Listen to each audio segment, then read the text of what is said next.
जय हिंद एवरीवन, हरे कृष्ण सभी को। कैसे हो आप सभी? आई होप बहुत अच्छे होंगे। जैसे कि आप सब लोग जानते हैं कि आपके NDA 2 2022 के लिए अब 100 से भी बहुत ज़्यादा कम दिन रह गए हैं। बात करें, काफ़ी बच्चे मुझे बार बार मैसेजेस कर रहे थे कि मैम हमें अपनी तैयारी का लेवल अब किस तरीके से केमिस्ट्री को लेकर के जाना चाहिए।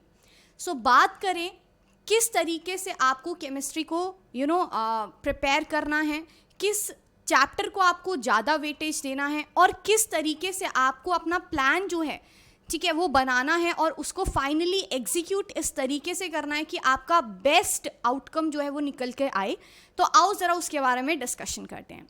सबसे पहले हम बात करेंगे जो आपकी केमिस्ट्री के कौन से टॉपिक्स होंगे जो बहुत इंपॉर्टेंट है एग्जाम पॉइंट ऑफ व्यू से। दैट इज़ सबसे पहला जो टॉपिक है दैट इज क्या है आपका एटम्स एंड मॉलिक्यूल्स। अगर मैं बात करूं एटम्स एंड मॉलिक्यूल्स की, तो आपका एटम्स एंड मॉलिक्यूल्स दो हिस्सों में डिवाइडेड है, जिसमें आपकी बेसिक डेफिनेशंस होती है, ठीक है, और साथ ही साथ आपका एटॉमिक स्ट्रक्चर है। अगर मैं बात करूं तो दोनों ही बहुत इंपॉर्टेंट है, क्योंकि दो पार्ट्स में डिवाइडेड है इसीलिए मैक्सिमम वेटेज ले जाता है। कम से कम 3 से 4 क्वेश्चंस आपको इसी चैप्टर में से देखने को मिलते हैं। डेफिनेशन वाली साइड में से भी पक्का देखने को मिलेगा और एटॉमिक स्ट्रक्चर वाली साइड से भी पक्का। दूसरा चैप्टर जो आपको ध्यान देना है that is matter and composition.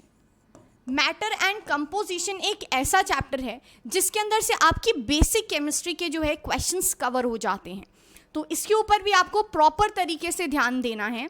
इसके साथ साथ आपको एक सेपरेशन टेक्निक्स जो होती हैं उनके ऊपर पक्का ध्यान देना है, क्योंकि उनका क्वेश्चन फिक्स है पेपर के अंदर। जैसे कि आपकी क्रोमेटोग्राफी हो गई, ठीक है, जैसे कि आपका जो है ये आपके इफेक्ट्स हो गए, फिल्ट्रेशन हो गए, ये सब आपको ध्यान देने हैं। इसके साथ थर्ड चीज़ जो आपको ध्यान में रखनी है दैट इज पीरियोडिक ट्रेंड्स, ठीक है। आपको पीरियोडिसिटी में पूरा पीरियोडिक टेबल याद नहीं करना है, सिर्फ आपको ट्रेंड्स यदि आपको पता हो तो आप पेपर में उसका क्वेश्चन आराम से लगा देंगे। इसके साथ ही साथ आपको केमिकल बॉन्डिंग का भी अच्छा खासा आइडिया होना चाहिए। केमिकल बॉन्डिंग में हमें क्या करना है, केमिकल बॉन्डिंग में आपको टाइप ऑफ बॉन्ड्स पता होने चाहिए। दैट इज आयनिक बॉन्ड कैसे हैं, कोवैलेंट बॉन्ड कैसा है, क्या कंडीशंस है, किस तरीके से बनते हैं, क्या प्रॉपर्टीज़ हैं, इन सब चीज़ों पर आपको केमिकल बॉन्डिंग के अंदर ध्यान देना है।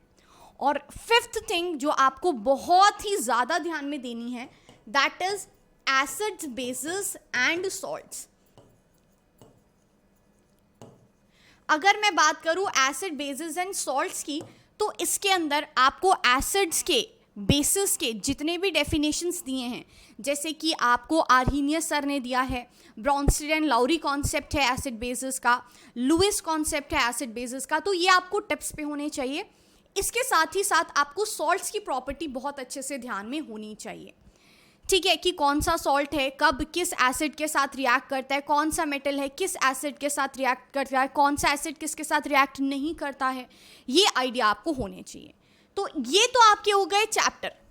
अब अगर बात करें कि हमें तैयारी को, इसको डिसाइड किस तरीके से करना है, किस ऑर्डर में रखना है, तो सबसे पहले तो आपको एक काम करना है दैट इज आपको अपनी थ्योरी को कवर करना है, जो कि आपको इसी चैनल पर, ठीक है, फुल डिटेल में मिल जा रही है। उसके बाद आपको क्या करना है, प्रीवियस ईयर क्वेश्चंस लगाने हैं पिछले 16 ईयर्स के, क्योंकि प्रीवियस ईयर क्वेश्चंस लगाने के बाद ही आपको पता चलता है कि आपका कॉन्सेप्ट कितना क्लियर है। एंड थर्ड लास्ट चीज जो आपको ध्यान में रखनी है that is practice questions. Practice questions आपको एकदम से कोई जादू की घुट्टी नहीं दे देंगे, बट येस ये आपको कॉन्फिडेंस जरूर देंगे, जो आपका मैजिक की तरह ही काम करता है एग्जाम के अंदर। जितने प्रैक्टिस क्वेश्चंस लगाओगे, जितने क्वेश्चन सॉल्व करोगे, उतना कॉन्फिडेंस बढ़ेगा और उतना ही अच्छा आप परफॉर्म कर पाओगे एग्जाम में। इसके साथ साथ मॉक टेस्ट जो है वो भी आपको ज़रूर देने चाहिए, ठीक है, कम से कम आपको केमिस्ट्री में 4 से 5 मॉक टेस्ट आपको देने चाहिए, जो कि अगेन इसी चैनल पे, ठीक है, हर वीक एक मॉक टेस्ट आ ही जाता है आपका। तो ओवरऑल ये सब डिटेल्स हैं जो आपको ध्यान में रखनी है पेपर में जाने से पहले। उसके बाद अगर मैं लास्ट में बात करूं तो आपको केमिस्ट्री के क्वेश्चन जो है एग्जाम में देखने की अगर मैं बात करूं तो यूजुअली पहले क्या होता था, आपके 15 क्वेश्चंस आते थे, बट जब से इंडिया 1 2021 आया है, ठीक है, तब से आपकी जो वेटेज है वो 19 से 22 क्वेश्चंस के बीच में हो गई है केमिस्ट्री की। और एक बात और ध्यान में रखना, जितना भी आप पढ़ोगे, ठीक है, कॉन्सेप्ट की नॉलेज आपको ज़बरदस्त होनी चाहिए, रट्टाबाजी नहीं होनी चाहिए, क्योंकि अगर आप पिछले 5 पेपर उठाकर देखो, कॉन्सेप्ट पे ज़्यादा फोकस हो रहा है, डायरेक्ट क्वेश्चंस आपके कम आ रहे हैं। और एक क्वेश्चन जो बच्चों का हमेशा कॉमन रहता है, दैट इज़ मैम न्यूमेरिकल्स। बेटे न्यूमेरिकल्स आपको ज़्यादा देखने को अगर मिलते हैं तो वो एक ही चैप्टर है, that is atoms and molecules, वहीं से आएंगे, ठीक है। अब आप कहेंगे मैम किस तरह के हमें जो है न्यूमेरिकल्स देखने को मिलेंगे, क्या वो मॉल कंसेप्ट पे बेस्ड होंगे, क्या वो मोलैरिटी पे बेस्ड होंगे, किस पे कंसेप्ट पे बेस्ड होंगे, 11th 12th के कॉन्सेप्ट्स होंगे, कैसा होगा?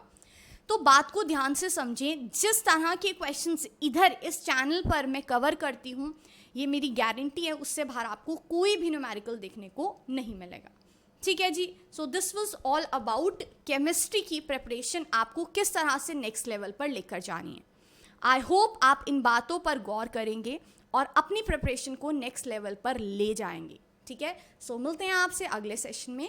सी you in the next session. Bye bye, take care, Radhe Radhe.